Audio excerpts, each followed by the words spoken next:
जय हिंद। आप सभी का स्वागत है अपने इस YouTube चैनल में। तो आज हो गए 11 मार्च और आज का मोटिवेशनल कोटेशन है, अपने बीते हुए उस वक्त को भूल जाओ जो तुम्हें तकलीफ़ देता है, पर वो मत भूलो कि उस बुरे वक्त ने तुम्हें क्या सिखाया। ठीक है। तो जैसे आप कोई भी काम करते हैं तो उसमें कुछ बाधाएं आती हैं, कुछ लोगों के द्वारा आपको प्रॉब्लम पहुंचाते हैं, उसे आप भूल जाइए। लेकिन हाँ, आप उस प्रॉब्लम के बीच क्या क्या चीज़ ऐसा किए हैं जो आपको सिखलाई दिया, क्या चीज़ आपको उसमें से सीखने को मिला है, उसे आप ध्यान दीजिए। ठीक है। और जो तकलीफ़ दिया है वक्त, उसे आप भूल जाइए। ठीक है ना। तो आपका इसी मोटिवेशनल कोटेशन के साथ स्टार्टिंग करते हैं आज की करंट अफेयर की। और चाहे आप किसी भी एग्ज़ाम की तैयारी कर रहे हैं, चाहे SSC, railway, banking, SSC MTS, SSC steno, SSC CHSL, चाहे वो आप किसी भी प्रकार की तैयारी कर रहे हैं, तो आपका स्वागत है। आज हम आपको 10 क्वेश्चन का सॉल्यूशन आपको अभी यहाँ पे कराएंगे डिटेल में, और आप देखते रहिए लास्ट तक। तो आगे का क्वेश्चन हम देखते हैं। हाल ही में फ्रांस ने अंतरिक्ष में पहला सैन्य अभ्यास किया है। तो फ्रांस ने किया अंतरिक्ष में, अंतरिक्ष से लेकर के आज 2 क्वेश्चन हैं, हम सबका अभी डिटेल में जो है बात करेंगे। हाल ही में तुर्की की सालदा झील खबरों में रही। तो सालदा झील कहाँ पे है, सालदा झील के बारे में अभी हम पूरा बात करेंगे, पूरे डिटेल में। पहले हम उन क्वेश्चन को देखते हैं। Next question, cab service company Ola Bharat का सबसे बड़ा दोपहिया विनिर्माण संयंत्र स्थापित करेगी। ओला, जो कि आप लोग जानते होंगे, हर घर में कुछ न कुछ कोई न कोई लोग यूज़ किए हैं ओला का। तो ठीक है, अभी इसमें एक्सप्लेन में हम बात करेंगे। नेक्स्ट क्वेश्चन है, प्रधानमंत्री मोदी आज़ादी के 75 साल मनाने के लिए आज़ादी का अमृत महोत्सव शुरू किए। ये महोत्सव कहाँ पे शुरू किया गया है, कहाँ से कहाँ तक चलेगा, उसके बारे में हम डिटेल में भी बात करेंगे। पहले हम क्वेश्चन नेक्स्ट वाला देखें। नेपाल की सर्वोच्च अदालत ने राजनीतिक पार्टी नेपाल कम्युनिस्ट पार्टी के गठन को खारिज किया है। तो नेपाल की सर्वोच्च अदालत ने राजनीतिक पार्टी नेपाल कम्युनिस्ट पार्टी के गठन को खारिज किया है। तो ये क्या है, इसके बारे में हम बात करेंगे। तब तक का हम नेक्स्ट क्वेश्चन देखते हैं। ये रहा नेक्स्ट क्वेश्चन। हाल ही में स्कॉर्पिन श्रेणी पनडुब्बी आईएनएस विक्रमादित्य भी आप लोग सुनेंगे, लेकिन आईएनएस करंज को भारतीय नौसेना में शामिल किया गया। तो आईएनएस करंज क्या है, इसके बारे में हम बात करेंगे। ये पनडुब्बी चलती कैसे, इसके बारे में डिटेल में बात करेंगे। ठीक। नेक्स्ट क्वेश्चन है, गूगल ने भारतीय वैज्ञानिक उडुपी रामचंद्र राव की 89वीं जयंती पर डूडल लॉन्च किया है। जैसे गूगल है वैसे डूडल एक ऐप लॉन्च किया। ठीक। नेक्स्ट क्वेश्चन देखते हैं। भारतीय सेना संयुक्त रूप से उज्बेकिस्तान की सेना के साथ डस्टलिक 2 सैन्य अभ्यास आयोजित करेगी। ये क्या होता है डस्टलिक 2, इसके बारे में हम जानकारी अभी प्रदान करेंगे आप लोगों को। ठीक। और नेक्स्ट क्वेश्चन है, उड़ीसा सरकार ने राज्य में निवेश आकर्षित करने के लिए प्रत्यक्ष निवेश प्रोत्साहन एजेंसी स्थापित की है। किस सरकार ने, उड़ीसा सरकार ने। ठीक है, इसके बारे में हम डिटेल में बात करेंगे। और हर एक दिन 10 क्वेश्चन लिए जाते हैं, और उन्हीं 10 क्वेश्चनों को हम एक्सप्लेन में जो है डिटेल में बात करेंगे। ठीक। त्रिवेंद्र सिंह रावत के इस्तीफे के बाद तीरथ सिंह रावत ने उत्तराखंड के लिए नए मुख्यमंत्री के रूप में शपथ लिए हैं।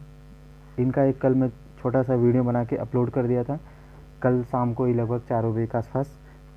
तो तीरथ सिंह रावत नए मुख्यमंत्री बन चुके हैं उत्तराखंड के। ठीक है। तो इसी के साथ आज का क्वेश्चन हम लोग देखते हैं। हाल ही में निम्नलिखित में से किस देश ने अंतरिक्ष में पहला सैन्य अभ्यास किया है। तो किस देश ने अंतरिक्ष में पहला सैन्य अभ्यास किया है, तो किया है फ्रांस ने किया है। तो फ्रांस के बारे में आज हम डिटेल में बात करेंगे और अंतरिक्ष के बारे में डिटेल में बात करेंगे। तो सबसे पहले देखते हैं, अंतरिक्ष में सैटेलाइट के बारे में बात किया जा रहा है ना। सैन्य अभ्यास किया है तो अंतरिक्ष में तो सैटेलाइट है, सैटेलाइट के बारे में आज हम लोग बात करेंगे। और कौन कौन सा अपना पहला सेटेलाइट लॉन्च किया था, हमारे भारत की सेटेलाइट कौन सी थी, सब बात करेंगे एक्सप्लेन में।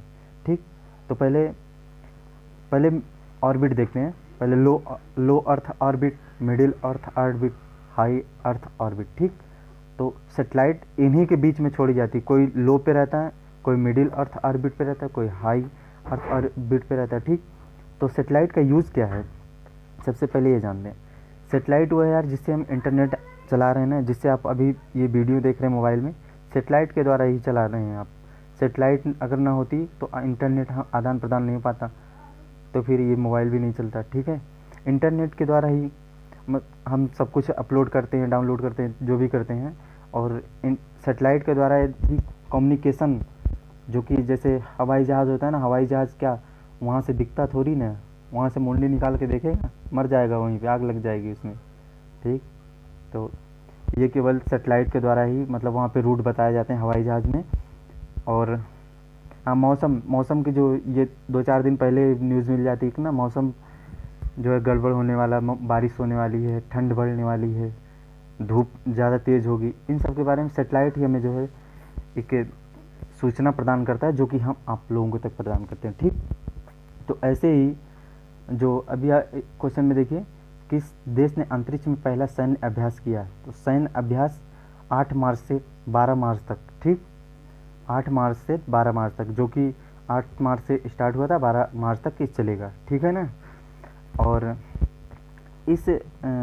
इस जो है सैन्य अभ्यास में कौन कौन से देश हैं साथ में, आप लोग बताइए। 8 मार्च से 12 मार्च तक, और ये $5 बिलियन खर्च करने का प्लान भी तैयार किया गया है। ठीक, अच्छा बताइए, स्पेस कमांड, इसको मतलब कमांड कौन कर रहा है बताइए। इसमें जो है, इसमें एक फ्रांस है, फ्रांस के साथ यूएस और जर्मनी, ये 3 देश जो है इसमें सैन्य अभ्यास में शामिल हैं। ठीक, तो 2025 तक $5 बिलियन खर्च करने का प्लान किया गया है फ्रांस के द्वारा। और 500 लोग 500 लोग इस पे कार्य भी करेंगे। और जो है, और इसके बारे में अच्छा, हाँ, तो आप बताइए फ्रांस के द्वारा सबसे पहले सेटेलाइट कौन सी छोड़ी गई थी, एस्टर नाम की सेटेलाइट छोड़ी गई थी। और ये जो सेटेलाइट, ये जो एक्सरसाइज करेंगे फ्रांस और यूएस और जर्मनी वाले तीनों मिल करके, इसका क्या नाम है, एस्टर एक्स। ठीक, इस एक्सरसाइज का नाम, इसका नाम एस्टर एक्स क्यों पड़ा, एस्टर तो फ्रांस के जो पहली सेटेलाइट भेजी गई थी वहाँ से लिया गया, और एक्स से हो गया एक्सरसाइज। ठीक, और ये इस यूनिट को कमांड कौन करेगा, इस यूनिट को कमांडर कौन है, तो होंगे माइकल फैडलिंग। ठीक है ना। फ्रांस एक ऐसी एक्सरसाइज कंडक्ट करने जा रहा है जो कि स्पेस के अंदर सेटेलाइट को मार गिराएगा। ठीक, ये जो है स्पेस के अंदर जो भी सेटेलाइट है छोड़ी गई हैं दूसरे देशों के द्वारा, अपने देश के द्वारा भी छोड़ी गई, अपने देश के द्वारा जो सेटेलाइट छोड़ी गई उसका क्या नाम है, जो भारत की पहली सेटेलाइट थी, बताइए, आर्यभट्ट। ठीक, और इसके बारे में थोड़ा जानते हैं। अच्छा ठीक है, अच्छा ये बताइए, सेटेलाइट फ्रांस की कौन सी सेटेलाइट थी, अभी हमने बताया एस्टर, तो ऐसे यूएस की सेटेलाइट कौन थी, तो ये आप लोग बताइए। दुनिया में स्पेस की जासूसी का आरोप किस पर लगाया गया है, तो ये लगाया है रसिया के ऊपर। ठीक, रूस ने अपने यहाँ से एक सेटेलाइट भेजी जिसका नाम क्या था, ओलंपिक। ठीक, OLYMP और फिर डैश के। ठीक है, ओलंपिक पढ़ सकते हैं। फ्रांस और इटली के द्वारा भेजी गई सेटेलाइट, फ्रांस और इटली के द्वारा जो भेजी गई थी सेटेलाइट उसका क्या नाम था, एथनोफीडर। ठीक है, और इसी एथनोफीडर की जासूसी करने गया था उसका अमेरिका वाला गया था। ठीक है, इसी का जो है जासूसी करने। ठीक, और फ्रांस ऐसा करने वाला कौन सा देश बन गया है, बन गया है तीसरा देश। पहला कौन था, रसिया था, दूसरा यूएस था, तीसरा फ्रांस बन गया। ठीक है ना। और हमने भी सेटेलाइट को मार गिराया है, वो किस अर्थ ऑर्बिट पे था, वो लो अर्थ ऑर्बिट पे था। ठीक है, उसका क्या नाम था? मिशन शक्ति। ठीक, तो चलिए फ्रांस के बारे में थोड़ा जान लेते हैं। फ्रांस की राजधानी क्या है? पेरिस। वहाँ की मुद्रा क्या है? CFP, Frank. ठीक, राजधानी पेरिस, मुद्रा CFP फ्रैंक, और राष्ट्रपति इमैनुअल मैक्रोन। ठीक, अच्छा ठीक है, यहाँ तक तो समझ में आए। फ्रांस किस कॉन्टिनेंट पे है? आप लोग बताइए। यूरोप पर। अच्छा बताइए, यहाँ की स्पेस रिसर्च एजेंसी का क्या नाम है? भारत की स्पेस रिसर्च एजेंसी का क्या नाम है? बताइए फटाफट, कमेंट बॉक्स में आप लोग मैसेज करिए। भारत की स्पेस रिसर्च एजेंसी का क्या नाम है और अमेरिका की रिसर्च एजेंसी का क्या नाम है? तो चलिए हम आपको बताते हैं। भारत की स्पेस रिसर्च एजेंसी का नाम है इसरो, और अमेरिका की रिसर्च एजेंसी का नाम है नासा। ठीक है, एक क्वेश्चन आपको समझ में आ गया। नेक्स्ट क्वेश्चन देखिए। हाल ही में सालदा झील खबरों में थी, यह किस स्थान पर स्थित है? अच्छा ठीक है, इसके बारे में हम पूरा डिटेल में जानकारी लेंगे और जानेंगे ये सालदा झील है कहाँ पे, किस जगह पे पड़ती है। ठीक, तो ये सालदा झील पड़ती है तुर्की में। ठीक, इसको टर्की हिंदी में बोलते हैं, ऐसे तुर्की होता है इंग्लिश में, टर्की भी बोलते हैं। ठीक है, आप लोगों को याद होगा एक वीडियो हमने डाला था मिशन परसिवरेंस का। ठीक, मिशन परसिवरेंस ये क्या है? जो कि नासा के द्वारा अमेरिका की स्पेस रिसर्च एजेंसी, अभी मैं बताया नासा। ठीक, इसके द्वारा भेजा गया था 30 जुलाई को 2020 में, 30 जुलाई 2020 को भेजा गया था। और कब जाके पहुंचा था? 18 फरवरी 2021 को। ठीक है, ये 18 फरवरी 2021 को पहुंचा था। अच्छा ठीक है, यहाँ तक समझ आएगा। ये उतरा कहाँ था? J0 क्रेटर मंगल पर। ठीक, J0 क्रेटर नाम की एक जगह थी मंगल ग्रह पर, वहाँ पे लैंड हुआ था। ठीक, यह एक इतनी बड़ी थी कि लगभग एक कार के बराबर। ठीक, एक कार के बराबर यह थी। इसमें एक ऐसी मशीन लगी थी जो कार्बन डाइऑक्साइड को ऑक्सीजन में कन्वर्ट करती थी। ठीक, अच्छा आप लोग सोचे होंगे कि वहाँ पे मंगल ग्रह पे गए थे, ये कैसे चल रहा होगा, इसमें डीजल पेट्रोल क्या डाला गया था? भाई साहब, इसमें डीजल पेट्रोल कुछ नहीं डाला गया था, ये जो है चल रहा था प्लूटोनियम से। ठीक, बैटरी के लिए उसमें प्लूटोनियम लगाकर भेजा गया था। यह एक रोवर मिशन है। रोवर मतलब ये वहाँ पे चलता रहेगा, घूमता रहेगा, और इसमें एक आगे ड्रिल नुमा लगा था। वो ड्रिल नुमा किस लिए लगा था? वो इसलिए लगा था कि वहाँ से मिट्टी खन करके और ले आता जो अपने साथ। ठीक, और ये कितने दिनों के लिए गया है वहाँ पे 5 सालों के लिए गया है। 1 साल तक तो पूरा घूमेगा। उसी ने भाई साहब जो J0 क्रेटर था वहाँ से एक कुछ सूचना भेजी है, इसलिए हम आपको जो इसके बारे में बता रहे थे, परसिवरेंस के बारे में। वहाँ से कुछ सूचना भेजी है। क्या सूचना है? कि जैसे टर्की के अंदर सालदा झील है, अब पता चला सालदा झील कहाँ है? टर्की के अंदर। टर्की के अंदर जैसे सालदा झील है वैसा ही J0 क्रेटर है, कि जैसा सालदा झील है एकदम उसी के तरीके से क्रेटर झील भी है। ठीक, क्रेटर जो J0 क्रेटर है। ठीक, जैसे सालदा झील है वैसे J0 क्रेटर है। ठीक, और ये कैसे पता चला? ये हमने यहाँ से द हिंदू से जो है ये न्यूज़ कवर की है। तो पहले आप लोग देख लीजिए सालदा झील है कैसी। सालदा झील, ये देखिए ये सालदा झील है। ठीक, और सालदा झील एक क्रेटल झील है। ये किसने बताया? ये जब परसिवरेंस ने वहाँ से सूचना भेजी तो तब समझ में आया कि हाँ क्रेटर की तरह ही सालदा झील दिखती है। ठीक, अच्छा ठीक है, यहाँ तक तो समझ में आ जाए। इस झील के तट कैसे हैं? मतलब सालदा झील के इस, ये देखिए सालदा झील है, लिखा है ना लेक सालदा। लेक मतलब हो गया झील, और सालदा मतलब सालदा झील का मतलब इसी का नाम है। और J0 क्रेटर जो है एकदम सेम सालदा झील के जैसा है। आप लोग यहाँ पे दिख रहा होगा। हम यार इसमें थोड़ा सिस्टम चेंज है, नहीं तभी हम आपको दिखा देते। यहाँ पे एक देख रहे हैं आप लोगों को दिख रहा होगा लिखा J0 क्रेटर डेल्टा। ठीक, और सालदा लेक के बारे में हम अब इतनी जानकारी दे दी है।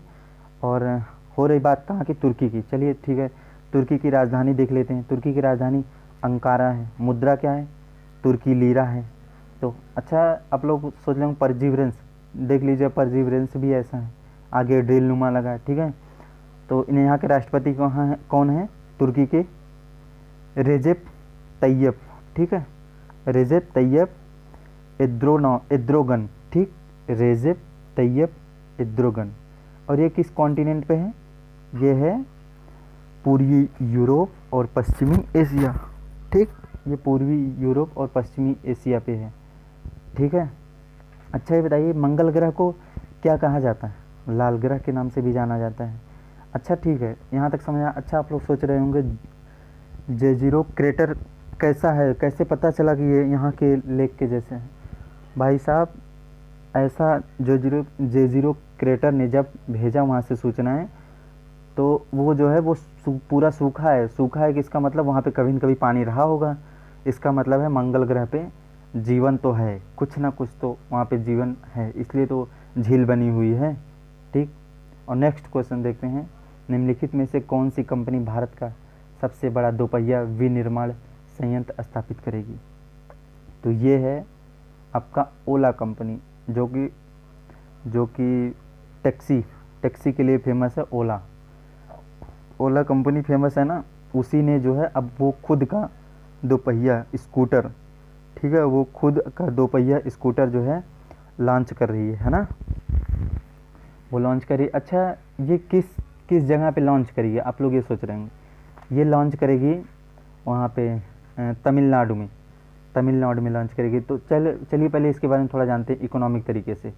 इकोनॉमिक मतलब कितने तरीके से मतलब इसे डिस्ट्रीब्यूट किया जाता है? Primary, secondary, tertiary. प्राथमिक क्षेत्र में कौन से आते हैं? प्राथमिक क्षेत्र में वो आते हैं जैसे वो सारी चीज़ें जैसे जो बिना मशीन के होती है, जैसे कृषि, मीनिंग्स। ये देखिए तमिलनाडु में जो वहाँ पे प्लाटिंग की गई है, ये इतने जगह में बनेगा, ठीक है। और ये स्कूटर नुमा यही जो है यही इसी से सर्विस दी जाएगी, ठीक। और 1,60,000 कॉल रिसीव करता है ओला कंपनी, जो कि अच्छा आप लोग सोच रहे होंगे कि ये ओला खुद की अपनी गाड़ियाँ नहीं यार, ये किसी कंपनी को ज्वाइन किया है। कंपनी केवल इसका एप्लीकेशन, जैसे आप हमारे पास फ़ोन किए, हम दूसरे के पास फ़ोन किए, वो जो है गाड़ी आपके पास लेके चला गया, ठीक, ऐसा करता है ओला वाला, ठीक। और ओला दुनिया की नंबर 1 कंपनी बनने जा रही है दोपहिया वाहन में, ठीक। और इसकी स्थापना कब हुई थी? 3 दिसंबर 2010 में। CEO कौन है? भाविश अग्रवाल। और इसका नेक्स्ट क्वेश्चन तब तक देखते हैं भाई। प्रधानमंत्री मोदी आज़ादी के 75 साल पूरे होने के उपलक्ष्य में किस उत्सव का शुभारंभ करेंगे? तो आज़ादी का अमृत महोत्सव। ये क्या होता है? इसके बारे में हम आपको बताते हैं सीक्वेंस वाइज। तो ठीक है, चलिए देखते हैं आज़ादी का अमृत महोत्सव क्या है। तो 12 मार्च से आज़ादी का अमृत महोत्सव साबरमती अहमदाबाद से दांडी मार्च शुरू हो रहा है, ठीक। इसमें 81 लोग सम्मिलित होंगे। आज़ादी का अमृत महोत्सव क्या है ये सुनिए। भारत अपनी आज़ादी के 15 अगस्त 2020 को आज़ादी के 75 साल पूरा कर लेगा, ठीक। 15 अगस्त 2020 को आज़ादी का 75 साल पूरा कर लेगा। भारत सरकार ने 12 मार्च से 15 अगस्त के बीच में 75 सप्ताह का एक कार्यक्रम कल से शुरू हो रहा है, जो कि 12 मार्च से शुरू हो रहा है, ठीक है। और हाँ, तो कल से जो कि शुरू हो रहा है 12 मार्च से, और ये चलेगा कब तक? 15 अगस्त तक। तो अब आप सोचेंगे 12 मार्च ही क्यों चुना गया, ठीक। तो आपको हम बता दें 12 मार्च 1930 को ही दांडी यात्रा शुरू की गई थी, जो कि बापू जी मतलब गांधी जी के द्वारा शुरू की गई थी, ठीक। और जो 5 अप्रैल को पूरी हुई थी। दांडी यात्रा को 91 साल पूरा हो रहा है, ठीक। अब ये 15 अगस्त को कितना साल पूरा मतलब कितने साल पूरा होगा? अरे यार 5 अप्रैल को, हाँ 5 अप्रैल को 91 साल पूरा हो रहा है, ठीक। उसकी याद में 81 लोग यात्रा में शामिल होंगे। आप लोग कहेंगे कि 78 ही थे तो उनके साथ, और बापू को लेकर कितने हो गए? 78, 79, ठीक। बापू को लेकर 79 हो गए। लेकिन भाई साहब आपको बता दें 2 लोग और उसी में इन्वॉल्व हो गए थे रास्ते में, तो हो गए 81, ठीक। तो 81 हो गए। अच्छा ये कहाँ से शुरू होगी? ये होगी यहाँ से साबरमती अहमदाबाद से, ठीक। और जो कि वहाँ पे अभय घाट पड़ता है ना, अभय घाट से शुरू होगी, ठीक है ना। अभय घाट तो आप लोग जानते होंगे, जहाँ पे, अरे यार अहमदाबाद, साबरमती अहमदाबाद में ही पड़ता है, और इसका पूरा डिटेल अभी हम नहीं जानते, क्योंकि जितना जानते थे उतना आपको हम बता दिए, ठीक है ना। कल से, लेकिन ये है कल से स्टार्ट होगी 12 मार्च से और चलेगी 15 अगस्त, ठीक है, 15 अगस्त तक चलेगी, जो कि 75 सप्ताह पड़ रहे हैं बीच में, ठीक। और महात्मा गांधी से एक क्वेश्चन भी आया था, Mahatma Gandhi Dandi march a great event in Indian freedom struggle was associate with, तो इसका क्या होगा, सोडियम क्लोराइड, ठीक। तो ये हमने न्यूज़ जो है कवर की थी यहाँ से, ठीक है। Prime minister Narendra Modi to launch India 75 celebration from Gujarat, Gujarat के साबरमती अहमदाबाद में, ठीक। नेक्स्ट क्वेश्चन देखते हैं, हाल ही में नेपाल के सर्वोच्च न्यायालय ने नेपाल की किस राजनीतिक पार्टी की स्थापना को खारिज किया है, तो किस राजनीतिक पार्टी थी भाई साहब, इसका आप लोग बताइए। नेपाल कम्युनिस्ट पार्टी, एनसीपी, ठीक, नेपाल कम्युनिस्ट पार्टी। इसके मतलब इसके वो कौन है, केपी शर्मा ओली हैं, ठीक। अच्छा, केपी शर्मा ओली की क्या है, नेपाल के प्रधानमंत्री हैं, ठीक है ना। ये केपी शर्मा ओली रहे, और ये प्रचंड दाहाल जी रहे, प्रचंड दाहाल जी, ये जो टोपी लगाए हैं ये वाले हैं, ठीक। और हम आपको नेपाल के बारे में थोड़ा बताते हैं। नेपाल की राजधानी है काठमांडू, मुद्रा है रुपया, प्रधानमंत्री KP Sharma Oli, continent Asia पे है और हिंद महासागर में स्थित है। नेपाल का सबसे आम चुनाव कब हुआ गया था बताइए, आम चुनाव किया गया था 1959 को, ठीक। तो नेक्स्ट क्वेश्चन देखते हैं, निम्नलिखित में से किस पनडुब्बी को भारतीय नौसेना में शामिल किया गया। भाई साहब पनडुब्बी मिल रही है, अब तो बताओ कौन सी, किस नंबर की मिल रही है पनडुब्बी और क्या नाम है उसका, चलिए हम बताते हैं। आईएनएस करंज, ठीक, आईएनएस करंज, आपने बहुत सुने होंगे आईएनएस करंज के बारे में, अब हम आपको बताते हैं। अच्छा, सबसे पहले क्वेश्चन स्टार्ट करने से पहले आप लोग हमें बता दीजिए, भारतीय नौसेना के प्रमुख कौन हैं। करमबीर सिंह जी, ठीक है। तो चलिए आईएनएस करंज के बारे में हम आपको बताते हैं। आईएनएस करंज जो है प्रोजेक्ट 75 के तहत मझगांव डॉकयार्ड के द्वारा 6 सबमरीन का निर्माण किया जा रहा है। अच्छा, सबमरीन क्या होता है ये आप लोग सोच रहे होंगे। सबमरीन यार वो होता है जो कि समुद्र के अंदर, पानी के नीचे, पानी के एकदम मतलब समुद्र के तल में जाकर के, यही है सबमरीन, पानी के तल में जाकर के लड़ाई कर सकता है, ठीक है। जो पानी के अंदर डूब के चलता है और लड़ाकू विमान का काम करता है, ठीक है। भारत को अब तक तीन मतलब मिल चुकी हैं आईएनएस, मतलब नाम बताते हैं इसका, आईएनएस कलवरी, और दूसरा आईएनएस खंडेरी, और तीसरा कौन सा है जो अभी अभी मिले हैं, आईएनएस करंज, अभी आपको हमने बताया ना आईएनएस करंज, ठीक। और इसके अलावा जो अभी मिलने वाली है वो कौन सी है, तो चौथा है बेला, पाँचवा वजीर, छठवां वागसीर, ठीक, ये 6 मिलेंगे। अच्छा, ये स्कॉर्पियन क्लास की पनडुब्बी है, ठीक, याद रखना है ये किस मतलब क्लास की पनडुब्बी है, स्कॉर्पियन, ठीक है ना। अच्छा, आप लोग सोच रहे होंगे अच्छा ये चलता किससे है, तो देखिए ये चलता है डीजल और इलेक्ट्रिक, ठीक है, डीजल और इलेक्ट्रिक व्हीकल है। तो डीजल तो यार बिना ऑक्सीजन के जलेगा नहीं, तो हम आपको बता दें डीजल के लिए एक इसमें ये जो पीछे पाइप नुमा लगा है, जो एक तो एक बीच में लगा, एक उसके पीछे लगा है ना, ये जो है जब ये पनडुब्बी नीचे जाती है तो ये जो पाइप नुमा है वो ऊपर चला जाता है, ऊपर से सांस लेता रहता है, और मतलब सांस के जगह पे ऑक्सीजन लेता है और नीचे जाता है, नीचे जो है ऑक्सीजन दे करके ये डीजल जला के इसको पनडुब्बी के ले जाते हैं, और फिर जब एकदम नीचे तलाटी में जाता है तो इलेक्ट्रिक हो जाता है, इलेक्ट्रिक तरीके से चलता है। ये रही पनडुब्बी, ठीक है। ये देखिए इसमें तो दिख नहीं रहा है डीजल वाला जो अभी मैं बताया था पाइप, नहीं तो आप इसमें भी देख सकते थे, ठीक है। Indian navy 5th scorpion class attack submarine INS Vagir launched, ठीक। और ये प्रोजेक्ट 75 के तहत दिया गया।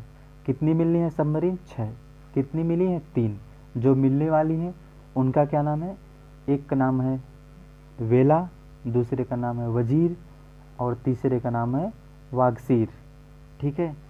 तो अभी ये 3 मिलने वाली, 3 मिल चुके हैं। पहला कलवरी, खंडेरी और करंज, ये 3 हमें मिल चुकी हैं, ठीक है। ये देखिए पनडुब्बी, ये जो कि भारत का लोगो भी लगा है इस पर। प्रोजेक्ट 75 अभी हम आपको बताए थे ना, प्रोजेक्ट 75 के तहत मिला था ना। तो चलिए आप लोग एक प्रश्न का आप लोग कमेंट कर दीजिएगा कमेंट बॉक्स में, भारतीय नौसेना के प्रमुख कौन हैं? आप लोग ये जो है मैसेज कर दीजिएगा। और हाँ, किसी को कोई भी डाउट हो, कोई भी क्वेश्चन ना आए तो आप इस नंबर पे मैसेज कर सकते हैं 7235967084 7235967084। आप इस नंबर पे मैसेज करके आप आस्क कर सकते हैं क्वेश्चन, व्हाट्सअप मैसेज, ठीक। और कॉल मत करिएगा क्योंकि कॉल रिसीव नहीं होगा, ठीक है। तो इसके बारे में बहुत कुछ हम लोग जान चुके। और अच्छा ये बताइए कि एयरफोर्स के प्रमुख कौन हैं? आप लोग ये भी मैसेज करिएगा, ठीक है। तो देखिए अरिहंत के ऊपर एक क्वेश्चन भी आया था, Arihant is the name of क्या?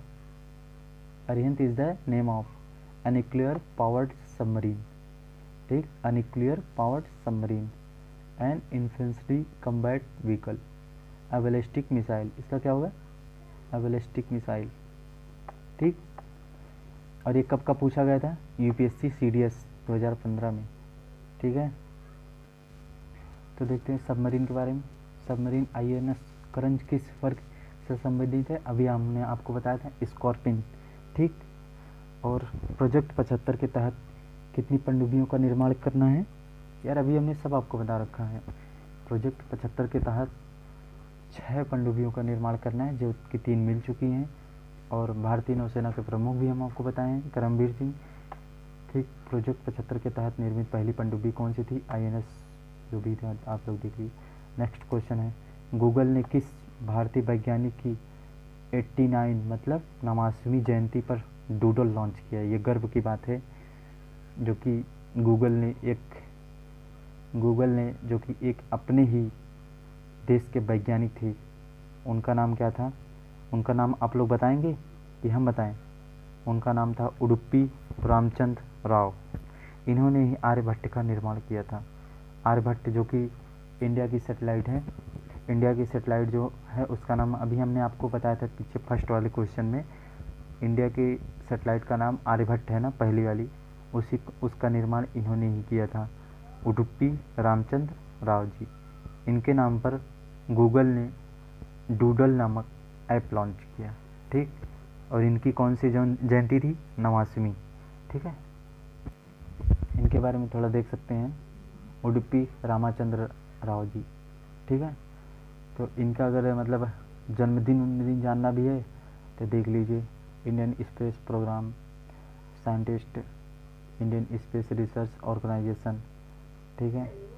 UR Rao was born on 10th March 1932, ठीक।